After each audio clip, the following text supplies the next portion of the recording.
साथ मैं हूं सबीना तामंग देशमुख। नंबर 1 चैनल के नंबर 1 शो कच्चा चिट्ठा में आप सभी का बहुत बहुत स्वागत है। कच्चा चिट्ठा में सबसे पहले बात फिनलैंड की। नेटो में शामिल होकर दुनिया के सबसे खुशहाल देश फिनलैंड ने बहुत बड़े या फिर यूं कहें कि महायुद्ध को बुलावा दे दिया।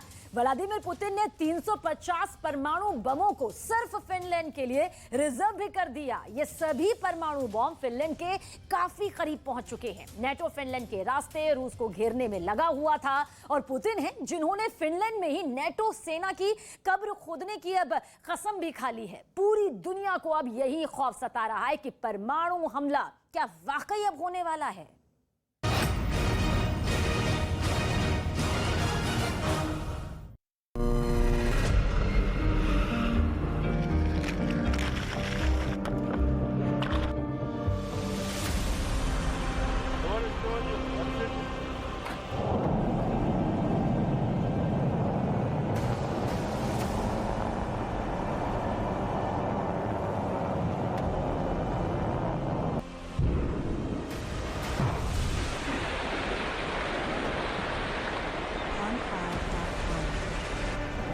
फिनलैंड के पूरब में कितने प्रलयंकारी परमाणु बम हमले के लिए तैयार हैं?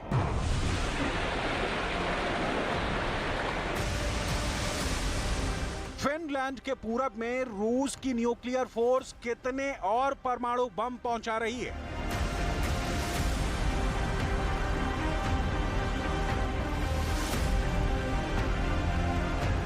फिनलैंड की सीमा से सटे मौजूद रूस का परमाणु गोदाम अभी कितना भरा हुआ है?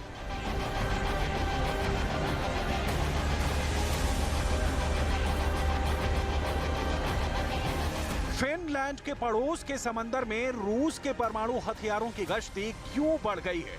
क्या फिनलैंड में समंदर के रास्ते परमाणु सुनामी आने वाली है?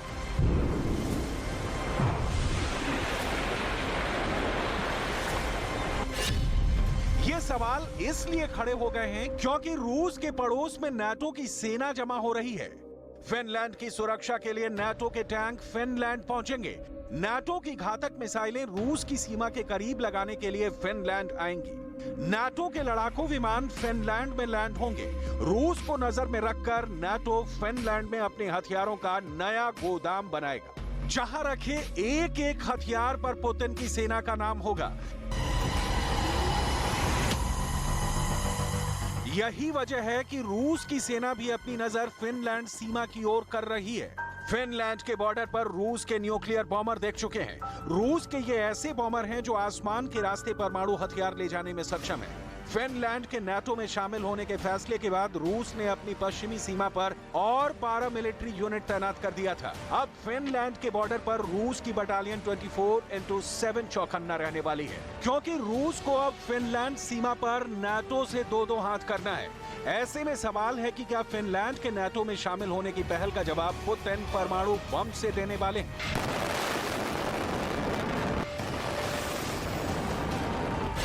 फेडरेशन ऑफ अमेरिकन साइंटिस्ट की एक हालिया रिपोर्ट बताती है कि फिनलैंड के पास मौजूद कोला प्राय द्वीप में रूस ने पनडुब्बियों पर 350 परमाणु बम लगा रखे हैं। सभी परमाणु बम 150 किलोटन की ताकत के हैं, यानी कोला प्राय द्वीप में मौजूद रूस के एक परमाणु बम हिरोशिमा पर गिरे बम से 10 गुना अधिक शक्तिशाली है। विश्लेषकों का कहना है कि फिनलैंड की नाटो में एंट्री से यूरोप में तनाव चरम पर पहुंचने वाला है, क्योंकि नाटो और रूस की बरसों पुरानी दुश्मनी का सबसे नया एपिसेंटर फिनलैंड बन गया है। फिनलैंड नाटो का ऐसा खूनी दरवाजा बन गया है जिसके एक तरफ पुतिन खड़े हैं तो दूसरी तरफ अमेरिका की अगुवाई में दुनिया के 31 देशों की सेना है। नाटो का आरोप है कि पुतिन नाटो का दरवाजा बंद करना चाहते थे, हमले की धमकी और युद्ध के नाम पर डराना चाहते थे, लेकिन फिनलैंड का नाटो के दरवाजे से दाखिल होना साबित करता है कि पुतिन विफल हो गए। विश्लेषकों का दावा है कि फिनलैंड के नाटो में शामिल होने के बाद पुतिन यूरोप और पश्चिम को डराने की कोशिश में तनाव बढ़ाएंगे, जिसकी शुरुआत रूस के आर्कटिक में अधिक परमाणु हथियारों की तैनाती से कर दी गई है। फिनलैंड समेत पूरे नाटो को कंट्रोल करने के लिए पुतिन ने आर्कटिक को क्यों चुना है? आर्कटिक में कहां-कहां रूस ने अपने परमाणु हथियारों का जमावड़ा कर रखा है। आर्कटिक में अधिक परमाणु हथियारों की तैनाती कर पुतिन किस नाटो देश पर एटमी कहर बरपाने की तैयारी में है। इसे जानने से पहले नाटो कैंप में चलते हैं, जहां अभी नए दोस्त के स्वागत में खुशियां मनाई जा रही हैं। Let me start by welcoming Finland as the newest member of our alliance.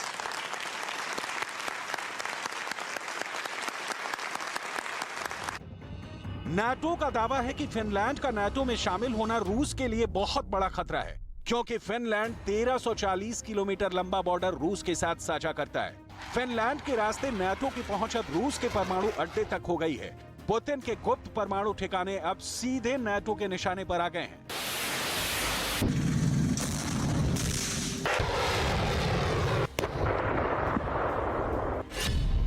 रूस के उत्तर पश्चिम में बाल्टिक सागर के उत्तर में फिनलैंड है, दक्षिण में एस्टोनिया है, बीच में बाल्टिक सागर का हिस्सा फिनलैंड की खाड़ी सामरिक तौर पर रूस के लिए काफी अहम है। फिनलैंड की खाड़ी के पूर्वी छोर पर रूस का सेंट पीटर्सबर्ग शहर है। फिनलैंड की सीमा से सेंट पीटर्सबर्ग की दूरी सिर्फ 125 किलोमीटर है।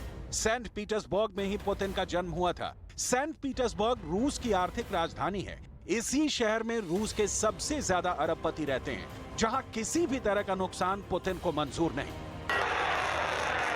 साफ है, फिनलैंड के नाटो में शामिल होने के बाद अब बाल्टिक सागर के रास्ते नाटो को अब न केवल रूस के सेंट पीटर्सबर्ग तक पहुंचने का रास्ता मिल गया है, बल्कि रूस के कोला प्रायद्वीप तक पहुंच भी आसान हो गई है, जो रूस का चलता फिरता परमाणु बेस है। कहा जाता है कि यहाँ पुतिन ने पनडुब्बियों में तैरता एटम बम लगा रखा है, जो समंदर के अंदर से निकलकर दुनिया के किसी भी हिस्से को खाक में मिला सकता है।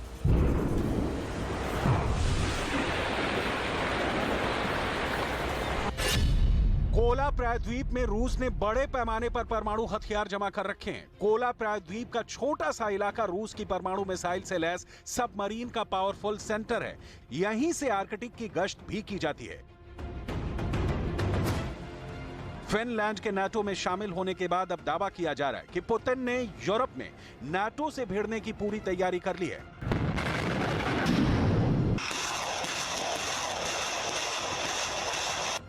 पुतिन की इस तैयारी को लेकर नॉर्वे के इंटेलिजेंस सर्विस ने एक डरावनी रिपोर्ट जारी की है। नॉर्वे की इंटेलिजेंस सर्विस का दावा है कि रूस ने परमाणु युद्ध के सीक्रेट प्लान को समंदर में आगे बढ़ा दिया है। नॉर्वे की इंटेलिजेंस सर्विस ने अपनी सालाना खुफिया रिपोर्ट में कहा कि रूस की नौसेना के उत्तरी बेड़े में युद्धपोतों को टैक्टिकल न्यूक्लियर हथियारों से लैस किया गया है। रिपोर्ट में जहाजों पर लगाए गए परमाणु हथियारों के बारे में बताया गया है।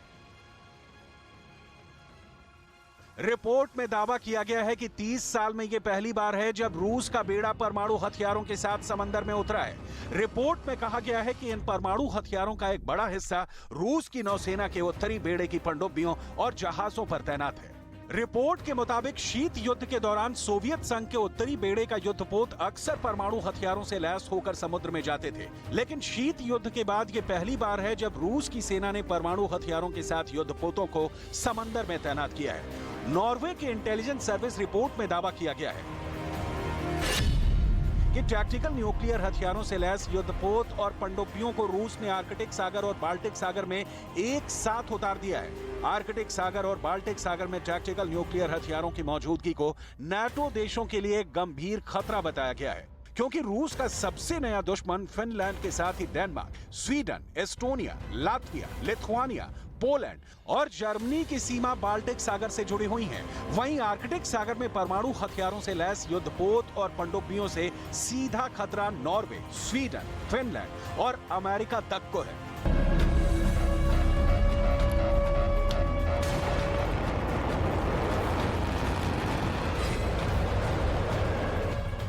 दावा किया गया है कि रूस की सेना ने अपने युद्धपोत एडमिरल गोर्शकोव को परमाणु हथियारों से लैस करके आर्कटिक सागर में उतार दिया है।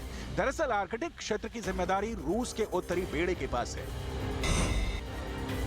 रूस के उत्तरी बेड़े का मुख्यालय सेवरोमोर्स्क बंदरगाह है। सेवरोमोर्स्क पोर्ट से ही रूस परमाणु हथियारों से लैस युद्धपोतों को आर्कटिक सागर से लेकर बाल्टिक सागर तक भेजा गया है। बाल्टिक सागर में रूस के परमाणु हथियारों से लैस युद्धपोतों की मौजूदगी का सीधा सा मतलब है फिनलैंड पर परमाणु प्रहार।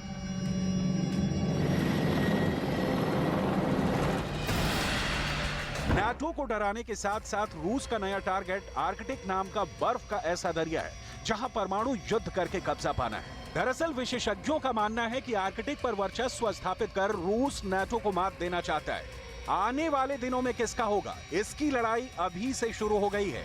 इस होड़ में रूस सबसे आगे दिख रहा है। वजह है आर्कटिक में रूस की सैन्य तैयारी। रूस की मिलिट्री डेवलपमेंट की सैटेलाइट तस्वीरों ने अमेरिका समेत पूरे नाटो देशों को परेशान कर दिया है। सबसे पहले आप सैटेलाइट से ली गई इन खुफिया तस्वीरों को देख लीजिए। खुफिया तस्वीर नंबर 1, खुफिया तस्वीर नंबर 2, खुफिया तस्वीर नंबर 3, खुफिया तस्वीर नंबर 4, खुफिया तस्वीर नंबर 5, खुफिया तस्वीर नंबर 6, खुफिया तस्वीर नंबर 7, खुफिया तस्वीर नंबर 8। रूस की सैन्य तैयारियों का पर्दाफाश करने वाली इन तस्वीरों ने दुनिया के तमाम देशों की धड़कनें बढ़ा दी हैं। ये खुफिया तस्वीरें कैसे आर्कटिक में रूस के परमाणु युद्ध की तैयारियों का पर्दाफाश कर रही हैं।